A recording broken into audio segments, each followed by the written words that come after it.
sa pagbilang nila ng pera.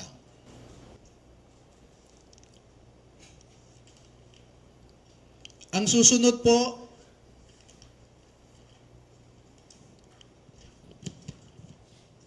sa larawan sa itaas ay inihahanda ang pera bago isilid sa mga maleta ulit sa Horizon Homes. At yung larawan sa ibaba ay isang halimbawa ng pag-deliver ng pera sa bahay ng isang ng eroplano. Meron po silang kasamahan na 12 pa na hindi makakadalo ngayon dahil sa mga personal na rason. Ang dalawa ay meron silang kasama sa buhay na nagtatrabaho pa sa gobyerno at meron silang pag-aalinlangan na maaaring maapektuhan ang trabaho ng kanilang mga asawa.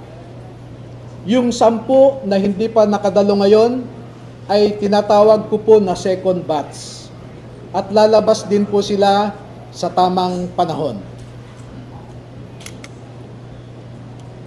Bigyan ko po kayo ng halimbawa ng nilalaman ng kanilang affidavit at kung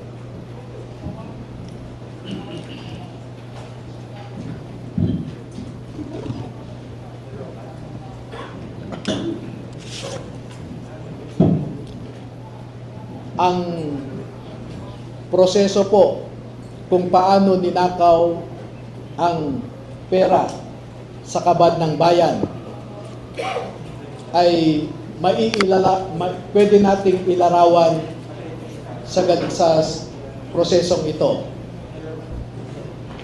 Marami pong contractors sa buong Pilipinas na napromesahan ng proyekto at hindi pa nila nakukuha ang kontrata ay nag-uumpisa na silang mag-remit kay Ginoong Saldico doon sa kanyang bahay sa Valle Verde Phase 6 sa Pasig City.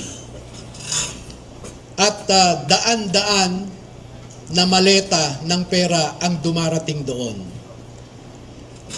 Merong employee si Ginoong Zaldico na binibilang ang mga pera na dumarating sa Valle Verde 6. Pagkatapos nito ay binabalik nila sa maleta ulit at dinadala sa penthouse ng Horizon Homes sa BGC. At mula sa Horizon Homes, doon na manggagaling ang ibinibigay sa iba't ibang mga politiko at mga personalidad sa ating lipunan. Ang halimbawa po ng proseso ay nag-uumpisa sa pagbilang nila ng pera.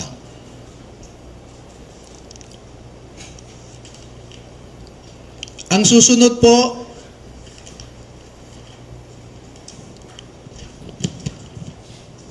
sa larawan sa itaas ay inihahanda ang pera bago isilid sa mga maleta ulit sa Horizon Homes. At yung larawan sa ibaba ay isang halimbawa ng pag-deliver ng pera sa bahay ng isang mambabatas.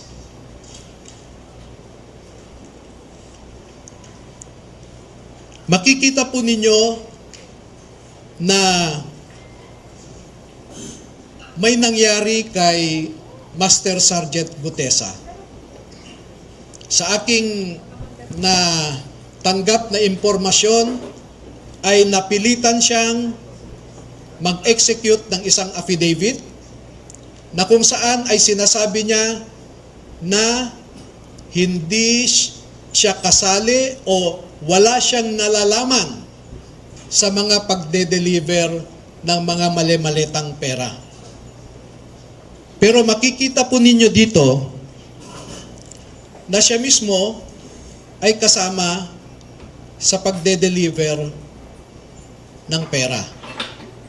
Kaya naaawa po ako ngayon sa sitwasyon ni Master Sergeant Gutesa dahil ginawa siyang sinungaling.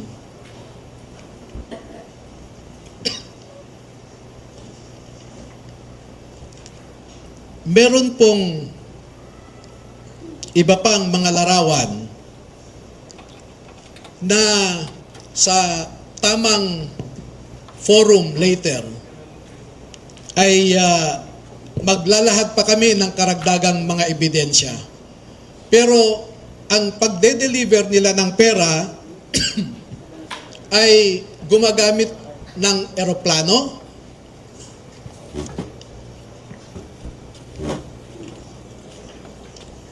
gumagamit din sila ng helicopter,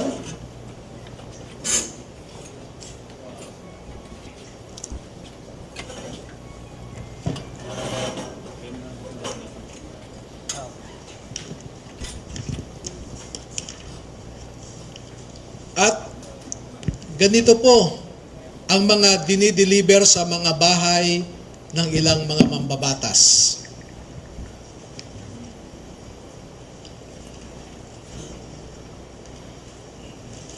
Makikita ninyo sa itaas na larawan ang hilera ng mga maleta na ang laman ay pera. At parte lamang ito ng isang delivery na sa panahon na ito ay 52 na maleta ito. Sa isang delivery, umabot ng 52 na bagahe.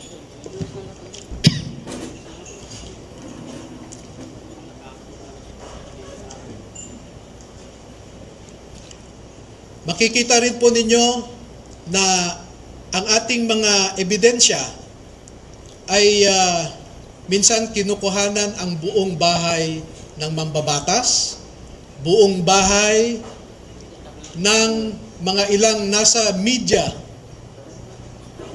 yung tinatawag nating mga media operators.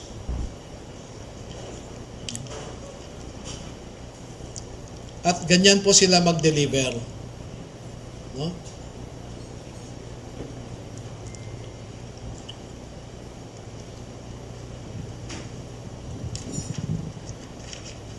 Makikita po ninyo sa ibabang larawan ang mga maleta rin ng pera. At marami pa pong iba na katulad nitong mga larawan. At dito sa taas na larawan ay ipinapakita lamang na yung isang malaking maleta ay hindi kayang o halos hirap na buhatin ng 3 katao.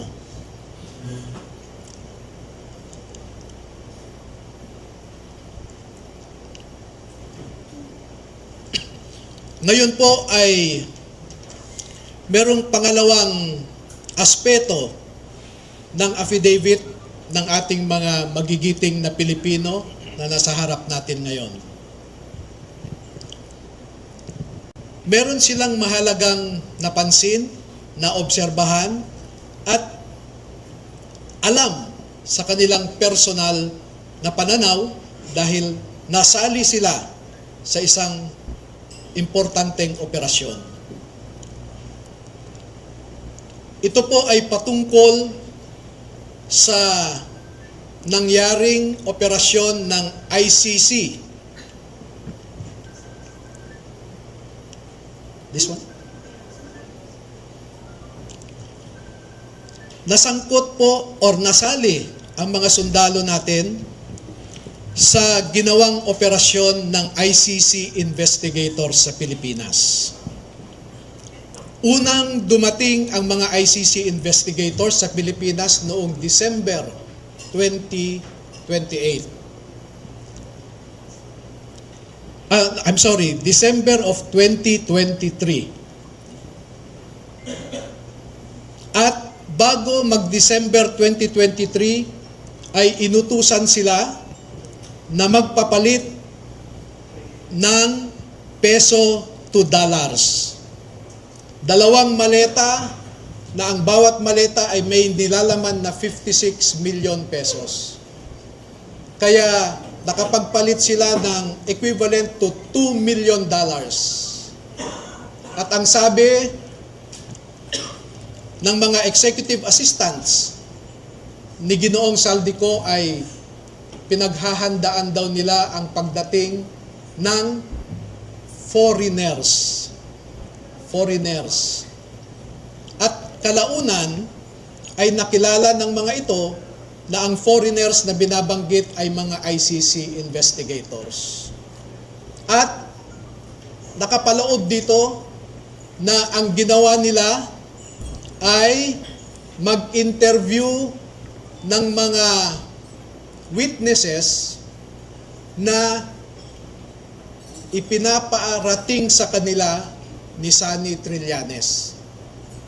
Wala silang ibang in-interview na mga witnesses, kundi ang mga tao lamang na pinapadala ni Sunny Trillanes. At ibinigay kay Sunny Trillanes ang pondo para sa pag-asikaso sa mga ICC investigators na ito. Kaya naman po, lahat ng sasakyan na ginamit, lahat ng hotel accommodations ay sinagot ni Saldico at saka ni Sunny Trillanes. Napansin din po nila na lahat ng mga pag-interview ng ICC investigators ay sa mga pribadong lugar. Wala man lang government office. At makikita po ninyo ang madalas na pag-deliver nila ng mali-maleta at minsan mga paper bags naman na mga pera patungo sa mga nag-aalaga sa ICC investigators. Lahat ng pagkain nila, lahat ng ginamit nilang sasakyan, lahat ng hotel, lahat ng mga condominium units ay sinagot ng grupo ni Sunny Trillanes at saka ni Saldico. At bilang isang abogado po ay nababahala ako dito. Dahil ang sarili kong konklusyon na hindi naman nilahad ng mga sundalo na ito dito sa affidavit nila.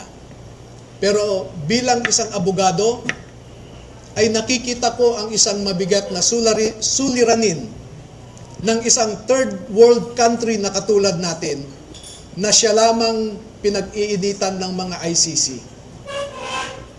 Hindi nila kayang ipatupad ang kanilang orders sa mga mayayaman na bansa. Tanging third world countries lang. At ito ang aking obserbasyon. Una, ang ICC investigators did not conduct a bona fide investigation in the Philippines because they only interviewed people sent to them by Sunny Trillanes. Nakapasok din sila sa bilibid prisons para kausapin ang tatlong na sentensyahan sa pagpatay kay Kian de los Santos. Meron din silang kinausap na mga di umano ay EJK victims' families sa bahay Kalinga ni Father Flavie Villanueva. At lahat ng gastos ni Father Flavie Villanueva ay sagot ni Saldico. Number 2, dahil December 2023 lang unang pumunta ang ICC investigators sa Pilipinas, ay hindi nakakaduda that the ICC investigators manufactured the existence of ICC jurisdiction in the Philippines because the residual jurisdiction of ICC ended in March of 2019, or 1 year after the Philippines deposited its articles of withdrawal in the United Nations. Number 4, the ICC investigators themselves committed graft and corruption. Dahil bakit hinayaan nilang lahat ng sasakyan, lahat ng pagkain, lahat ng accommodations nila ay sinagot ng mga tao na kilala naman nila na kalaban ng kanilang iniimbestigahan. At panglima, ang mandato ng ICC ay di umano protektahan ang human rights ng mga tao. Pero bakit hindi sila nagbigay o direspeto ang human rights ng isang tao na kanilang iniimbestigahan sa pamamagitan sana ng pag-imbestiga ng mga ibang tao na hindi pinapadala ni Sunny Trillanes? So yan po ang buod ng kanilang affidavit. At una ko nang ipaalam sa inyo na bago po kami magbigay ng buong kopya sa inyong lahat, ay pahintulutan muna ninyo kami na isumite ito sa Office of the Ombudsman para makita natin kung umaandar pa ang sistema sa Office of the Ombudsman. Dahil isa ang ngayong ombudsman natin na binanggit dito sa affidavit. Pangalawa, ay magsusumiti rin kami sa ICC mismo para malaman ng ICC ang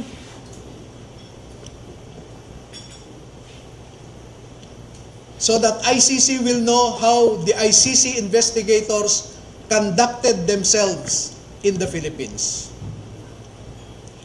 At panghuli ay magbibigay kami ng kopya sa lahat ng embahada ng mga bansa na kasapi sa ICC para malaman nila kung paano gumalaw ang ICC. Alam naman natin na bawat bansang miyembro dyan ay nagko-contribute sa ICC.